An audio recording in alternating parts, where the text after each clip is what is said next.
राधे राधे।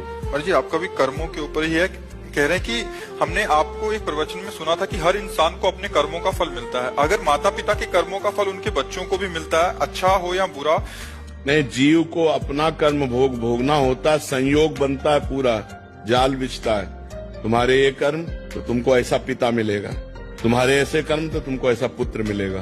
वो कर्म का पूरा विधान मिलाया जाता है और पूरा परिवार बनता है उस जाल में। ये माँ है, ये बहन है, ये भाई है, ये पिता है, ये रिश्ता है, ये नाता है। जिसको जितना भोग भोगना है उतना उसको दुख भोगना पड़ेगा। कर्म सबके उसमें मिलित होते हैं, तभी वो आकर उनका पुत्र बनता है, तभी उनकी माँ बनती, तभी उनका पिता बनता है। ऐसा नहीं कि केवल एक व्यक्ति का कर्म पूरे परिवार को दुख दे रहा है, नहीं, उसके भी कर्म उसमें जुड़े हुए हैं। पिता का पाप कर्म ऐसे पापी पुत्र को जन्म देगा जो जन्म से लेकर के मरण तक उसको नाना प्रकार के दुख ही दुख देगा। पिता का पुण्य कर्म ऐसे पुण्यात्मा पुत्र को जन्म देगा जिसको बचपन से देखते हुए जवानी तक, मरते समय तक हृदय शीतल रहेगा। सब कर्मों का जाल बिछा हुआ है।